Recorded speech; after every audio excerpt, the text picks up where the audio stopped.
Morning, welcome back to my channel. कैसे हैं आप सभी? आई होप आप सभी अच्छे होंगे और मैं भी ठीक हूँ। तो फ्रेंड्स, अभी ना सुबह का टाइम है और आज दिन है गुरुवार का और सुबह इस वक्त अभी लगभग 8:30 बजे हुए हैं और यहाँ पर हो रही है बालकनी की सफाई। तो बालकनी की सफाई ना रोज़ नहीं होती है, रोज़ मैं ऐसे ही गीले कपड़े से पोंछ देती हूँ और फिर कपड़े सुखाती हूँ। वैसे ज़्यादातर कपड़े आजकल बालकनी में नहीं सूखते हैं, छत पे ही सूखते हैं, इसलिए मैं बालकनी में ज़्यादा आती जाती भी नहीं हूँ क्योंकि इतना ज़्यादा यहाँ पे धूप भी नहीं रहता। जब धूप रहता है तब मैं अपने घर के काम कर रही होती हूँ। तो बस वही है कि 1-2 दिन छोड़ कर के मैं इसकी सफाई कर देती हूँ क्योंकि धूल मिट्टी तो आ ही जाती है। भले हम बालकनी में आए या ना आए, लेकिन जो धूल मिट्टी उड़ती है, गंदगी जो भी उड़ती है ना, तो वो तो आ ही जाती है। तो वही मैं आज इसकी धुलाई कर रही हूँ और पूरा ऊपर से दीवार से मैं इसको धुल रही हूँ। और ठंड का टाइम है तो इस वजह से मैं इसको सुबह सुबह ही धुल रही थी ताकि मैं यहाँ पर अगर मुझे कुछ काम भी पड़े ना तो फिर ये सूख जाए, क्योंकि धूप नहीं आती, इसकी वजह से इसको सूखने में भी बहुत ज़्यादा टाइम लग जाता है। तो यहाँ पे मैं लग गई थी बालकनी धुलने में और जल्दी से बालकनी को धुलने के बाद फिर मैं आ गई थी किचन में। और सुबह का जो भी काम होता है मेरा, नाश्ते के बर्तन वगैरह मैंने धुल लिए थे और झाड़ू भी लगा लिया था, मैंने पोछा भी लगा लिया था। सुबह का जितना साफ़ सफाई का काम होता है वो मेरा हो चुका था। और यहाँ पर मैं आ चुकी थी किचन में और सारे डब्बे मैं निकाल रही हूँ। तो आज मुझे करनी है अपने किचन की क्लीनिंग। काफ़ी ज़्यादा मुझे इस पर गंदगी समझ में आ रही थी, बहुत टाइम हो भी गया है इसको साफ़ किए हुए। मैं बहुत पहले की थी, लगभग बहुत टाइम हो गया है शायद। तो बस वही आज मैं लग गई हूँ किचन की सफाई करने के लिए और सारे डब्बे मैंने निकाल के रख दिए हैं किचन प्लेटफॉर्म में। और इनमें थोड़ा सा मैं खोल करके चेक करूँगी क्योंकि जो डिब्बे यूज़ में नहीं आते हैं ना, उनको मैं खोल करके देखूँगी। तो यहाँ पे मुझे कुछ मिल गया है, मतलब ऐसी चीज़ें जो रोज़ यूज में नहीं आती हैं, खाने पीने की चीज़ें जो ख़राब होने लगती हैं। तो वही मैं देख रही थी तो मुझे मिल गई है बड़ी। ये कद्दू की बड़ी है जो ठंड के मौसम में बनाई जाती है। कद्दू मतलब वाइट वाला जो कद्दू होता है उसकी बड़ी आप लोग जानते होंगे, बनाई जाती है। तो ये मेरी मम्मी मुझे बना करके हर साल देती हैं। तो वही मैं ये पिछले साल का रखी हुई थी और मैं देखी ना तो ये बिल्कुल ख़राब नहीं हुआ था और इसमें जैसे इसकी खुशबू आती है वैसे ही इसमें अभी महक बरकरार थी। तो फिर मैं सोच रही थी कि अभी मैं सारे डब्बे खाली कर ही रही हूँ, तो ये जितना भी सामान मुझे लग रहा है कि इसको यूज कर लेना चाहिए, कुछ टाइम हो गया है इनको रखे हुए डब्बे में, तो इससे पहले कि ये ख़राब हो जाए मैं इनको निकाल कर के ले आई हूँ। और ये है चने का दाल, जो कि मैं 1 महीने 2 महीने शायद हो गए हैं इसको ख़रीदे हुए।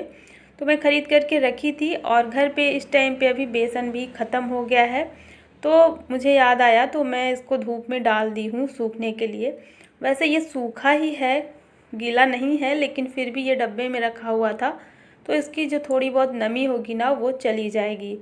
तो बस बड़ी को और चने की दाल को मैंने रख दिया है बालकनी में धूप में, थोड़ा सा इनमें धूप लग जाएगा, इसके बाद फिर मैं चने की दाल से बेसन पिसवाऊंगी और जो बड़ी है ना वो खाने के यूज़ में आ जाएगी। तो बस सूखने वाली चीज़ें बाहर रख दी हैं मैंने और फिर मैं आ जाती हूँ वापस से किचन में। और यहाँ पर जितने भी डब्बे थे, जितने भी कंटेनर थे, छोटे बड़े सब मैंने निकाल करके रख दिए हैं। और बहुत ज़्यादा तो नहीं रखे हैं मैंने कंटेनर्स वगैरह, लेकिन फिर भी जितना यूज़ में आता है ना, तो जब मैं इनको निकालती हूँ तो देखने में लगता है कि ये बहुत ज़्यादा है, क्योंकि ये फैल जाता है काफ़ी ज़्यादा। तो बस सारे डब्बे वगैरह निकालने के बाद फिर मैं इस सेल्फ़ की सफाई करूँगी और इसमें जो प्लास्टिक सीट लगी है ना, तो इसको मैं निकाल के नहीं धुलूँगी। मैं इसको बीच बीच में पोंछती रहती हूँ तो इस वजह से ये इतना ज़्यादा गंदा नहीं है। तो मैंने थोड़ा सा विम जेल लगा लिया है कपड़े में, कपड़े को गीला करके और फिर उसको घिस दिया है, उसी कपड़े से साफ़ कर दिया है। तो ये जो प्लास्टिक की सीट है ना वो अच्छे से साफ़ हो गई है। पहले मैंने विम जेल से घिसा है, उसके बाद उस कपड़े को 2-3 बार धुल करके साफ़ पानी से फिर ऐसे साफ़ कर दिया है। तो इस तरीके से ये साफ़ हो गया है और मुझे निकालना भी नहीं पड़ा है प्लास्टिक सीट, वरना काफ़ी ज़्यादा काम हो जाता है। फिर अगर पूरी तरीके से सारा सामान अगर आप निकाल के धुलते हैं ना तो बहुत टाइम भी लग जाता है और ठंड का मौसम है तो दिन भी बहुत छोटा होता है। तो ज़्यादा काम नहीं फैलाना है मुझे, मैं सफाई अच्छे से ही करूँगी लेकिन काम को थोड़ा सा कम करके, ताकि मेरा टाइम भी बच जाए और बहुत ज़्यादा काम का लोड भी ना हो। तो किचन की शेल्फ साफ़ हो गई है अच्छे से, और यहाँ पर जितने डब्बे हैं इन डब्बों को भी मैं ऐसे ही साफ़ कर रही हूँ कपड़े में थोड़ा सा जेल लगा करके। और पहले मैंने चारों तरफ से पोंछ दिया है, इसके बाद फिर मैंने उस कपड़े को धुल के और फिर 2-3 बार धुल करके और साफ़ पानी से फिर मैंने पोंछ दिया है। तो जितने भी डब्बे हैं वो सब चमकने लगे हैं। कुछ डब्बे मैं निकाल दी हूँ, बाहर रख दी हूँ धुलने के लिए। ज़्यादातर डब्बे मेरे साफ़ सुथरे हैं क्योंकि मैं हमेशा क्लीन करती रहती हूँ, तो इतने ज़्यादा गंदे नहीं हैं। तो बहुत ज़्यादा डब्बे निकले नहीं हैं धुलने के लिए, बस 2-3 ही निकले हैं, क्योंकि इनमें जब भी सामान ख़त्म होता है ना, तो जब मैं इनमें दोबारा से सामान रखती हूँ उससे पहले मैं इनको एक बार वॉश कर लेती हूँ। तो देखिए इस तरीके से मैंने सारे डिब्बे पोंछ करके और सारी अलमारी ये जो है इसको भी अच्छे से पोंछ करके, और जितने भी डब्बे मेरे हैं उनको सबको मैंने अच्छे से अरेंज कर दिया है। कुछ इस तरीके से मेरा किचन है। और यहाँ पर ये जो आप देख रहे होंगे मसाले वाला बॉक्स मेरा है, इसका जो बाहर का कवर था ना वो भी काफ़ी ज़्यादा गंदा था, तो उसको मैंने निकाल दिया है धुलने के लिए। और ये सारे डिब्बे ऐसे ही रखे हैं, इसके ऊपर मैंने एक थाली ढक दी है क्योंकि मसाले से फिर महक निकल जाएगी। तो मैं उसको धुलूँगी, उसके बाद जब वो सूख जाएगा तो फिर इसमें वापस से रख दूँगी। और ये देखिए सारी किचन की जो शेल्फ़ है उन सभी में मैंने सारी चीज़ें अरेंज कर दी हैं, जैसा मैं हमेशा करके रखती हूँ। और ये है मेरे किचन का काउंटर टॉप, जहाँ पर कुछ भी सामान आपको नहीं दिखेगा, ये एकदम से खाली रहता है। और यहाँ पर है गैस चूल्हा और एक कप का स्टैंड है जिस पे मैंने बहुत सारे कप सजा करके रखे हैं। और इसके नीचे ये जो आटे का टंकी है और चावल का जो डब्बा है ना, इसको भी मैंने साफ़ कर लिया है। और जितनी भी चीज़ें थी अभी ना किचन की वो सब मैंने क्लीन कर ली हैं। तो देखिए कितना अच्छा लग रहा है, और काफ़ी दिन के बाद मैंने अच्छे से सफाई की है। वैसे मैं रेगुलर अच्छे से ही साफ़ करती हूँ, लेकिन कभी कभी बीच बीच में ऐसा होता है ना कि हमें सारे डब्बे वगैरह निकाल लेना चाहिए। तो डब्बों की सफाई हो ही जाती है, किचन की भी सफाई हो जाती है, साथ के साथ इसमें जो खाने पीने की चीज़ें रखी हुई होती हैं कभी कभी हम भूल जाते हैं, हमें याद नहीं रहता है, तो वो चीज़ें फिर हमारे नज़र में आ जाती हैं, तो वो फिर ख़राब होने से बच जाती है। और बस किचन को साफ़ करने के बाद फिर मैं आ गई थी छत पे कपड़े सुखाने के लिए। और मैंने बताया सारा काम मेरा पहले ही हो चुका था, बस यहाँ पे मैं आ गई थी कपड़े सुखाने के लिए। तो यहाँ पे डला हुआ है गेहूँ जो कि कल मैंने धुला था, तो इसको मैं थोड़ा सा खिसकाऊँगी साइड में क्योंकि छत बहुत बड़ा नहीं है। और यहाँ पे अगर कपड़े सुखाऊँगी ना तो उसका जो पानी टपकेगा तो गेहूँ पे ही जाएगा। तो बस इसको मैंने खींच करके साइड में कर दिया है। और गेहूं को मैं बीच बीच में मतलब 15-20 मिनट के बाद मैं आ भी रही थी यहाँ पे चेक करने के लिए, तो इसको मैं चलाती जा रही थी ताकि ये पलट जाए और जल्दी से जल्दी सूख जाए। तो वैसे तो इस टाइम पे काफ़ी तेज़ धूप हो रही है, तो 2 दिन में ये फिर सूख जाता है। और फिर गेहूं का काम ख़त्म हो गया है और कपड़े भी मैंने सुखा दिए हैं। तो छत मेरा काफ़ी छोटा सा है, तो बस मुझे ऐसे ही अरेंज करना होता है। फिर जब ज़्यादा काम हो जाता है, जैसे अगर गेहूं धुल दिए ना तो उसके ऊपर फिर कपड़े डालने में दिक्कत हो जाती है और साइड में धूप नहीं आती है। तो ये सारा काम करके और फिर मैं आ गई थी नीचे। और ये जो ब्लैंकेट है ये मैं सुबह ही छत पे डाल करके आई थी, तो ये सूख गया है और इसको मैं आते समय लेके आई हूँ और सबको घड़ी करके और रख दूँगी साइड में। और इसके बाद अभी खाना बनाने में भी टाइम था, बच्चों को भी आने में अभी बहुत ज़्यादा टाइम है मेरे पास। तो मैं खाली बैठी थी और यहाँ पर रखी हुई थी मटर जो कि कल आई थी सब्ज़ी के साथ में।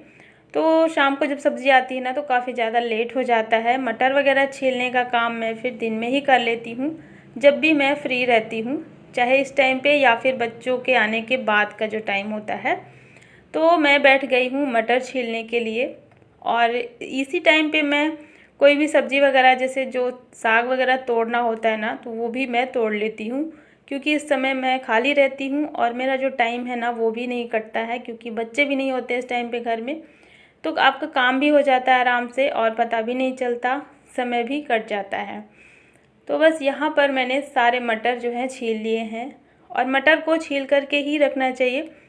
इससे ये फ़ायदा होता है कि जब भी आप सब्ज़ी बनाते हैं तो आपको छिली हुई मटर मिल जाती है। बस आप इसको धुल करके और फिर सब्ज़ी में डाल सकते हैं। और एक ये भी होता है कि ये जो छिलके के साथ अगर आप इसको फ्रिज में रखेंगे ना तो ये ज़्यादा दिन नहीं चलती है। कभी कभी ऐसा होता है कि इसका छिलका गलने लगता है, ख़राब होने लगता है, जिसकी वजह से मटर भी जल्दी ख़राब हो जाती है। तो चलिए अब मैं आ गई हूँ किचन में, हम बना लेते हैं दोपहर का खाना।